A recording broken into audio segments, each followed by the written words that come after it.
1960 साली जरी आपल्या महाराष्ट्राची निर्मिती झाली असली तरी आजही अनेक गावे आपला महाराष्ट्रात समावेश व्हावा म्हणून गेली अनेक दशकं संघर्ष करत आहेत.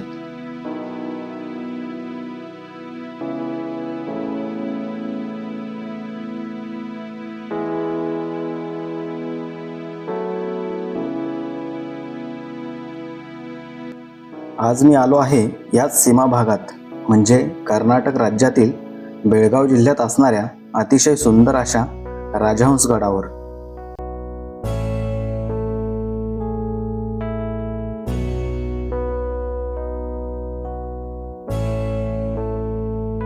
गडाच्या तटबंदीपर्यंत जाण्यासाठी गाडीचा मार्ग आहे.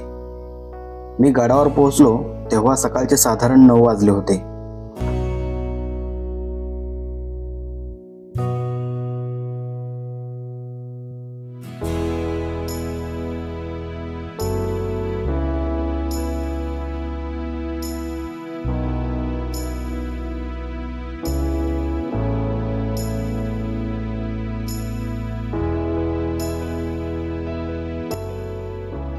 सूर्याच्या सोनेरी किरणांनी संपूर्ण गडाला अभिषेक घातला होता.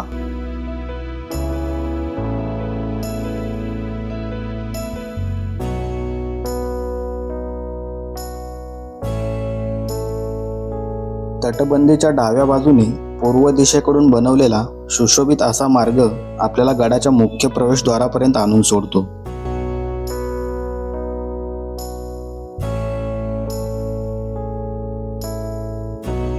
गोमुखी रचनेचे गडाचे प्रवेशद्वार 2 भव्य बुरुजांच्या मध्ये लपलेले असल्याने ते सहसा बाहेरून नजरेस पडत नाही.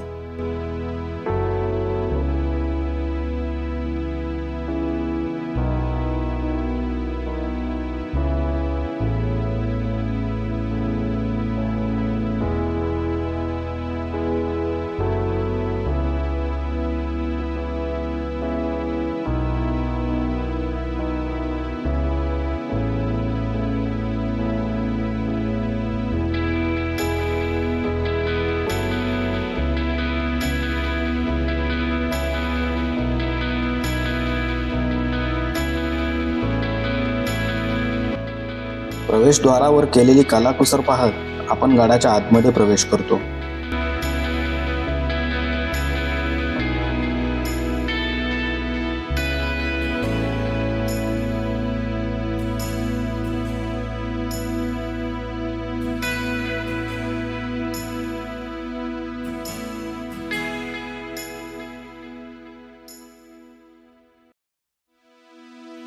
आत प्रवेश करताच द्वाराच्या दोन्ही बाजूंना पहारेकऱ्यांच्या देवड्या दिसतात.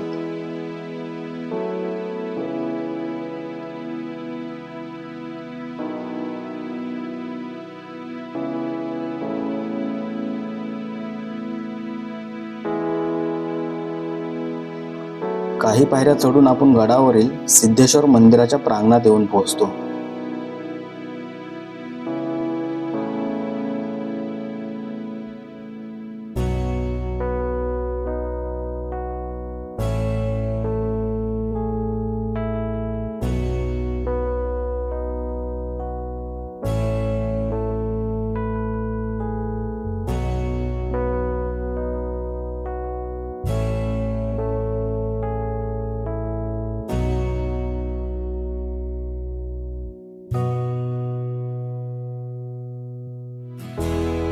सिद्धेश्वराची शिवपिंडी श्रद्धाळूंच्या प्रतीक्षेत ध्यानस्थ मुद्रेत बसलेली होती.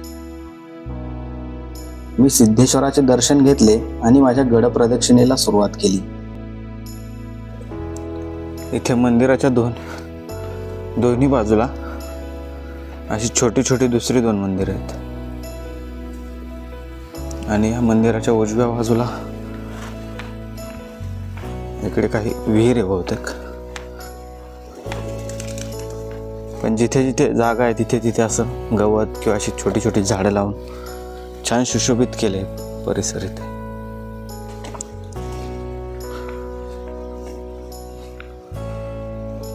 इथे एक खंदक आहे.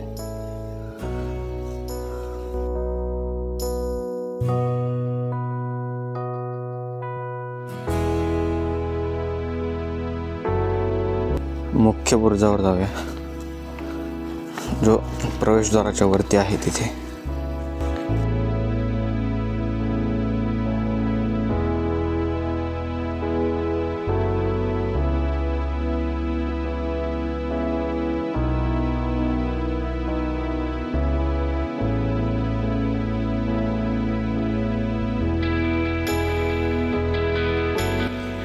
आणि हे गोमुखी रचनेचा प्रवेशद्वार.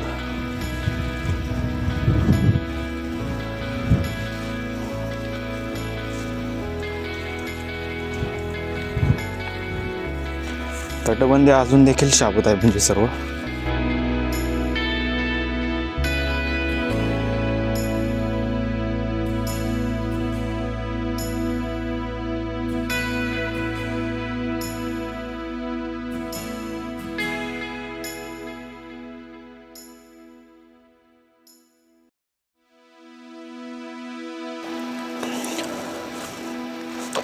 राजहंसगड या किल्ल्याची निर्मिती खरं तर बेळगाव किल्ल्याच्या रक्षणासाठी केली होती. म्हणजे बेळगाव शहर जी बाजारपेठ होती, त्या बाजारपेठेमध्ये बेळगाव किल्ला आहे आणि त्या किल्ल्याच्या रक्षणासाठी म्हणजे टेहळणीसाठी या राजहंसगडाची निर्मिती एका छोट्याशा डोंगरावर केलेली आहे.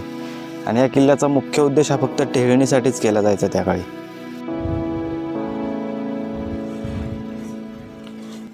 आता तिकडे एक बुरुज आहे पश्चिमेकडं.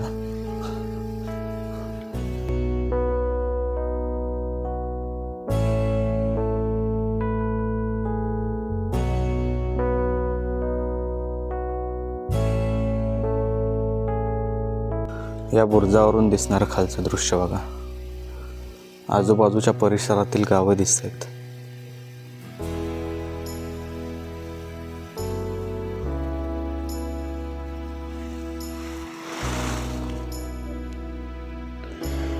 आता मंदिराच्या मागील बाजूने या फांजीवरून मी चाललोय आणि पूर्ण फांजीला एक सिमेंटचा थर लावलाय असं वरती नवीनच. आता हे मंदिर जर पाहिलं ना तुम्ही सिद्धेश्वराचं, त्याचा कळस बघा. मुख्य कळसालाच हे जे दुसरे छोटे छोटे कळस आहेत हे शिखर शेखरी प्रकारातील कळस आहेत. मंदिराच्या कळसावरून तर हे खूप प्राचीन मंदिर दिसतंय, पण कलरवरून त्याचं प्राचीनत्व थोडं कमी केल्याचा प्रयत्न दिसतोय. ते असे कलर द्यायला नाही पाहिजेत मंदिरांना.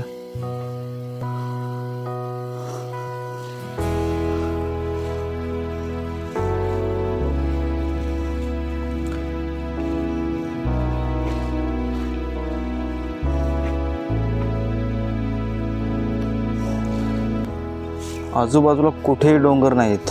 हा एकच डोंगर आणि ह्याच डोंगराचा वापर या किल्ल्याच्या निर्मितीसाठी केला आहे, जेणेकरून ह्या संपूर्ण परिसरावर लक्ष ठेवता येईल.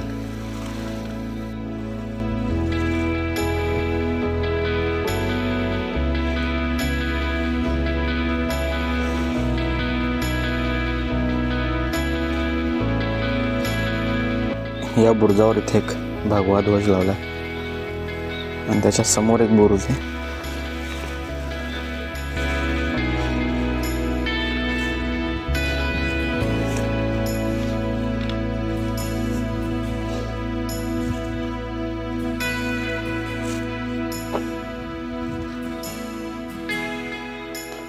तटबंदीची उंची खूपच मोठी आहे. म्हणजे आता मी इथे उभा राहिलो तर एवढ्या लेवलला उंच आहे. इथून जंगे आहेत खाली पाहायला. आणि या किल्ल्यावरचं सर्वात मुख्य आकर्षण म्हणजे ही भव्य दिव्य अशी शिवछत्रपतींची मूर्ती.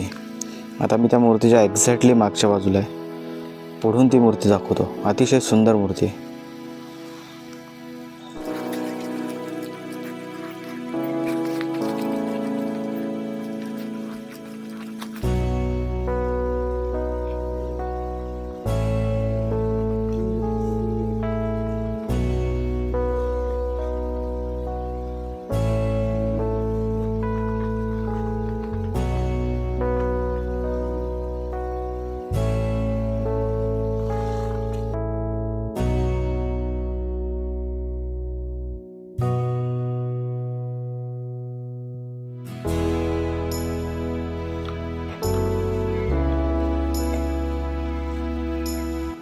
इथे समोर एक वास्तू आहे.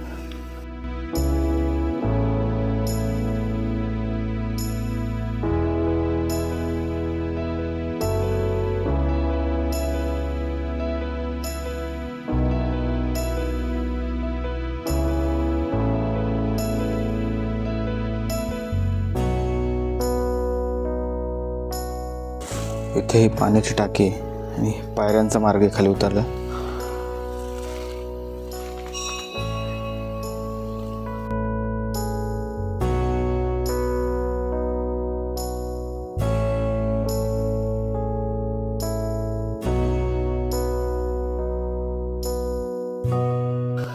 इथे पाठीमागे एक दरवाजा दिसतोय.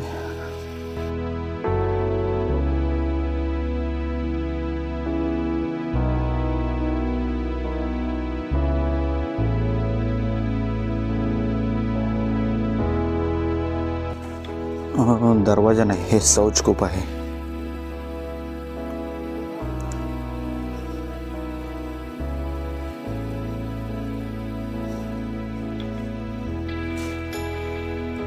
त्यानंतर थोडं पुढे आलं इकडे डाव्या बाजूला देखील एक मार्ग दिसतोय.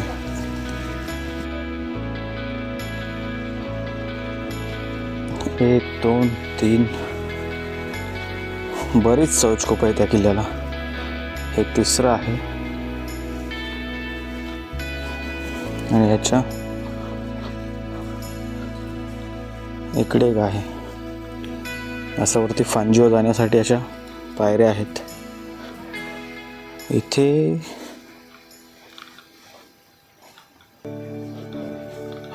इथून एक पायवाट आहे खाली जायला. पायऱ्यांचा मार्ग हा गुप्त मार्ग आहे.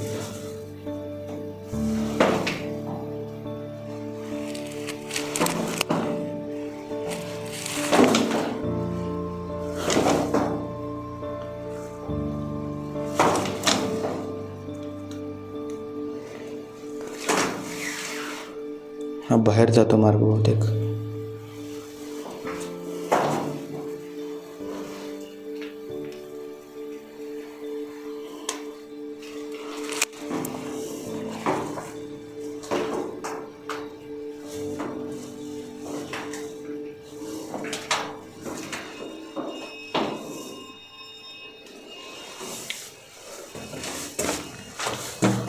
बरंच वाकून जावं लागतं आणि बाहेर आल्यानंतर ह्या गुप्त मार्गावर केलेला कचरा. ही चोर वाट आहे.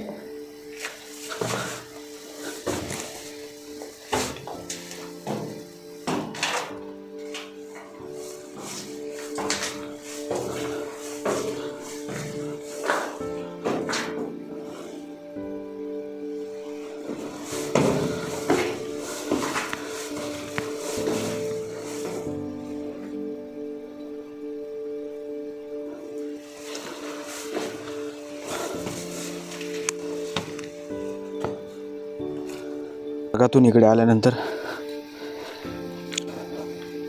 इथे देखील एक शौचकूप आहे. प्रवेशद्वाराच्या खालच्या बाजूने असा वरती यायला गाडी मार्ग देखील केलाय. वरती गाड्या येत नाहीत पण असा मार्ग आहे.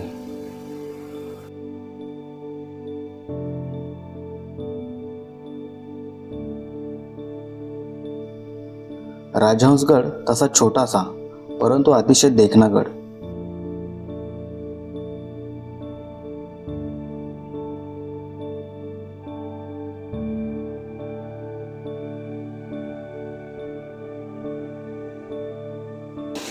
राजहंसगड हा किल्ला या भागामध्ये येल्लूर या नावाने देखील ओळखला जातो. या किल्ल्याच्या निर्मितीचं श्रेय जातं ते रट्ट घराण्याकडे. रट्ट घराण्यानंतर आदिलशाहीच्या काळामध्ये आदिलशाहीचा जो पार्शियन सरदार होता असद खान लारी, या सरदाराने या किल्ल्याला आणखीन मजबूत केलं. चालुक्य, बहामनी, कदंब, मराठा, हैदर, मुघल, ब्रिटिश अशा अनेक राजवटींखाली नांदलेला हा किल्ला आहे. इतिहासात पाहिलं तर या किल्ल्यावर प्रमुख 3 लढाया झाल्या. त्यापैकी पहिली लढाई पेशवे आणि सावनूरचे नवाब यांच्यामध्ये. दुसरी लढाई झाली ती पेशवे आणि टिपू सुलतान यांच्यात. आणि तिसरी लढाई झाली ती भिवगड आणि राजहंसगड या दोन्ही गडांच्या सैन्यांमध्ये. एका तासामध्ये संपूर्ण गड पाहून होतो. या गडाची भटकंती करताना आपण महाराष्ट्रातीलच एखाद्या गडावर असल्याचे वाटत होते. तसेच गडाच्या आजूबाजूच्या भागात फिरताना देखील कधी आपण महाराष्ट्राबाहेर आहोत असे वाटले नाही. त्याचे कारण हा आपल्या मराठी भाषिकांचा भाग. शरीराने नसला तरी भाषेने, कलेने आणि संस्कृतीने मराठी बहुल भाग.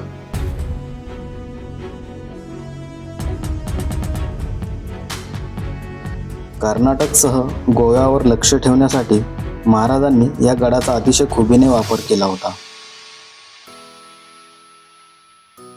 रयत सुखी तर राजा सुखी हे आपल्या महाराजांचेच बोल. पण खरंच इथली रयत सुखी आहे का?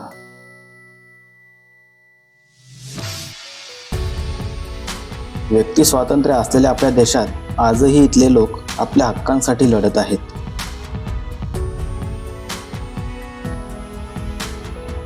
आपल्या महाराष्ट्र भूमीत आम्हाला सामील करून घ्या म्हणून गेले कित्येक वर्ष संघर्ष करत आहेत.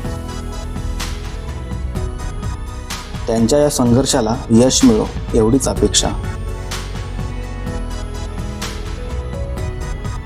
गडावर असणारी छत्रपती शिवरायांची महाराष्ट्राच्या दिशेने तोंड करून असलेली भव्य मूर्ती देखील त्याच प्रतीक्षेत असावी.